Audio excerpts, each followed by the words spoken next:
Hello students, welcome to you all. Atoms and molecules के इस segment में हम डिस्कस करेंगे मॉलिक्यूल्स। मैटर की different state, solid, liquid, gas को हम लोगों ने प्रीवियस वीडियोस में डिस्कस किया है और उन्हें हम element, compound, mixture in forms में भी देख चुके हैं। और इस चैप्टर में हमने एटम्स और मॉलिक्यूल्स को डिस्कस करना है। इस सेगमेंट में हम डिस्कस करेंगे मॉलिक्यूल्स।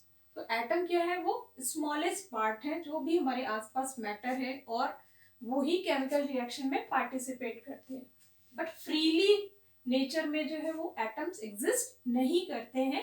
एटम्स के जो ग्रुप होते हैं वो केमिकली बॉन्ड बनाते हैं और उसके थ्रू मॉलिक्यूल्स एग्जिस्ट करते हैं नेचर में, और ये स्टेबल पार्ट होते हैं। ऐसा क्यों होता है?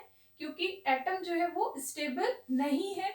बहुत सारे एटम्स, नॉन मेटल्स या मेटल्स जो भी हैं, वो स्टेबिलिटी के लिए जो है बॉन्ड बनाते हैं। बॉन्ड वो क्यों बनाते हैं, इसको हम लोग आगे के चैप्टर्स जब पढ़ेंगे और दूसरे वीडियोस उसमें डिस्कस करेंगे कि हर मॉलिक्यूल को अपने ऑक्टेट को पूरा करने के लिए इलेक्ट्रॉन्स की जरूरत होती है ताकि वो स्टेबल रह सके, और इसी स्टेबिलिटी के लिए वो केमिकल बॉन्डिंग बनाते हैं और इसी केमिकल बॉन्डिंग के थ्रू मॉलिक्यूल्स बनते हैं। ये मॉलिक्यूल्स सेम एलिमेंट के भी हो सकते हैं, जैसे हाइड्रोजन है, ऑक्सीजन है। ये नेचर में हमेशा दो मॉलिक्यूल्स के दो एटम्स होते हैं, जैसे H2O2। बट कुछ ऐसे भी हैं जिनमें हम डिफरेंट टाइप्स ऑफ एलिमेंट्स देखते हैं, जैसे वाटर का मॉलिक्यूल है, H2O है, इसमें हाइड्रोजन भी है और ऑक्सीजन भी है। तो इस तरीके से भी मॉलिक्यूल्स बनते हैं। तो मॉलिक्यूल को हम लोग यहाँ पे समझने की कोशिश करते हैं। A molecule is a group of 2 और मोर एटम्स। यहाँ पे आपने देखा कि मिनिमम 2 एटम होने ही चाहिए या फिर 2 से ज्यादा एटम हो, केमिकली बॉन्डेड टुगेदर, यानी ये केमिकली बॉन्ड होंगे, इनके बीच में केमिकल रिएक्शन होगी। Molecules can exist in free state because they are stable. जब इन्होंने केमिकली बॉन्ड बना लिया और अब इसके बाद ये स्टेबल कंडीशन में आएंगी, क्योंकि जैसा हमने अभी बताया आपको कि स्टेबल क्यों होते हैं, क्योंकि इनको अपने ऑक्टेट के इलेक्ट्रॉन्स पूरे करने होते हैं, उसके बाद ये स्टेबल हो जाते हैं। अगर इनके आउटर शेल के जो इलेक्ट्रॉन्स हैं, जिसको हम आगे के चैप्टर में डिस्कस करेंगे, तो वो अगर पूरे होते हैं तो ये स्टेबल होते हैं। अब molecules of element, the molecules of an element 1, 2 और more similar atoms chemically bonded together. यहाँ पे हमने क्या बात की? मॉलिक्यूल्स ऑफ एलिमेंट, यानी एलिमेंट्स के जो मॉलिक्यूल है वो क्या होंगे? सिमिलर एटम्स के होंगे। ठीक है, सिमिलर एटम्स होंगे, ये केमिकली बॉन्ड बनाएंगे और बॉन्ड बनाने के बाद इनके मॉलिक्यूल्स बनेंगे। नोबल गैसेस है, इनर्ट गैसेस भी हम इनको कहते हैं, जैसे हीलियम, नियॉन, ऑर्गन, क्रिप्टन, जीनन। ये फ्री स्टेट में पाए जाते हैं, इसलिए इनके सिंगल एटम्स होते हैं और इसलिए इनको हम क्या बोलते हैं? मोनो एटॉमिक मॉलिक्यूल्स कहते हैं। क्यों? क्योंकि इनके जो आउटर शेल में है वो इलेक्ट्रॉन्स इनके फुलफिल होते हैं, हीलियम को छोड़ के बाकी सबके आउटर ऑर्बिट के जो भी इलेक्ट्रॉन्स 8 है वो कंप्लीट होते हैं, इसलिए ये रिएक्ट नहीं करते हैं, इसलिए इन्हें नोबल गैसेस कहते हैं और ये मोनो एटॉमिक मॉलिक्यूल्स हैं। Second, when two atoms of the same element are chemically bonded to form a molecule, it is called diatomic। यानी कुछ ऐसे एलिमेंट हैं जिनके दो एटम, यहाँ पे क्या होगा? 2 एटम्स जो है वो केमिकली बॉन्ड बना रहे हैं और ऐसे एटम को, ऐसे मॉलिक्यूल्स को हम क्या बोलेंगे? डायएटॉमिक मॉलिक्यूल्स, जैसे hydrogen H2, oxygen O2, nitrogen N2।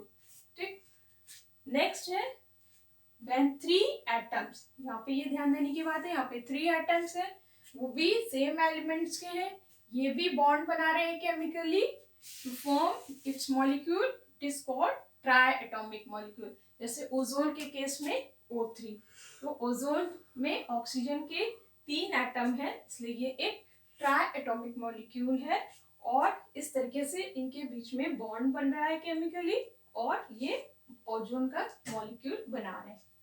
Next, when 4 atoms of an element are bonded chemically to form its molecule, it is called tetraatomic molecule। जैसे कि फॉस्फोरस के यहाँ 4 एटम है, 4 एटम्स है और ये बॉन्ड बना रहे हैं, इसलिए इसे हम बोलेंगे टेट्रा एटॉमिक मॉलिक्यूल। और 4 से भी अगर ज्यादा है, जैसे कि सल्फर के केस में यहाँ सल्फर के 8 एटम्स है, और ये जब केमिकली बॉन्ड बनाते हैं तो सल्फर के 8 एलिमेंट्स मिलते हैं, और इस तरह से जो भी मॉलिक्यूल बनता है उसको हम पॉली एटॉमिक मॉलिक्यूल कहते हैं। Okay, so molecules of compound, जैसे कि सिंगल एलिमेंट्स हैं उनमें जो है सेम टाइप ऑफ एटम्स जो है वो कंबाइन हो रहे हैं, इसी तरह डिफरेंट टाइप्स के जो भी एटम्स हैं वो भी कंबाइन होके कंपाउंड बनाते हैं, और इस तरह से उन्हें मॉलिक्यूल्स ऑफ कंपाउंड हम कहते हैं। So the molecules of a compound is form when 2 or more atoms of different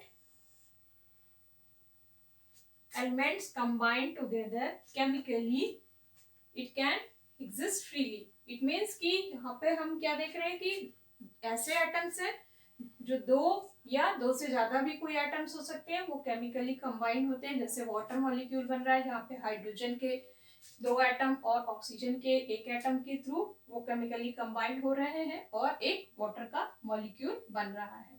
so depending upon the number of atoms in a molecule they are called diatomic. जैसे carbon monoxide में carbon और oxygen, यहाँ पे 2 atom है इसलिए ये diatomic molecule हो गया। हाइड्रोजन ब्रोमाइड में भी यही केस है। ट्राइएटोमिक में हाइड्रोजन के 2 मॉलिक्यूल 2 एटम और सल्फर का 1 एटम है, सो ये ट्राइएटोमिक है। सल्फर डाइऑक्साइड में भी यहाँ आप देख रहे हैं सल्फर का 1 एटम और ऑक्सीजन का 2 एटम है, सो ये एक ट्राइएटोमिक मॉलिक्यूल बन रहा है। इसी तरह अमोनिया के केस में ये एक टेट्राएटॉमिक है क्योंकि हाइड्रोजन के 3 और नाइट्रोजन का 1 एटम है। सो इस तरीके से यहाँ पर हम क्या देख रहे हैं कि ये डायटोमिक, ट्राइएटॉमिक और टेट्राएटॉमिक मॉलिक्यूल्स बन रहे हैं। यहाँ पे डिफरेंट टाइप्स ऑफ एलिमेंट्स हमने देखे।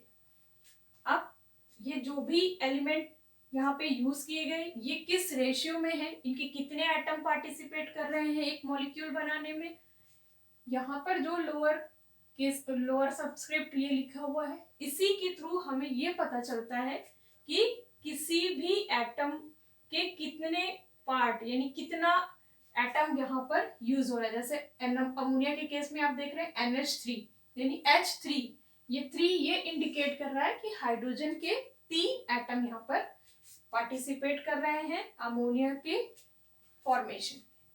ठीक, तो केमिकल फॉर्मूला क्या है इसी चीज को हम यहाँ पे समझने की कोशिश करेंगे।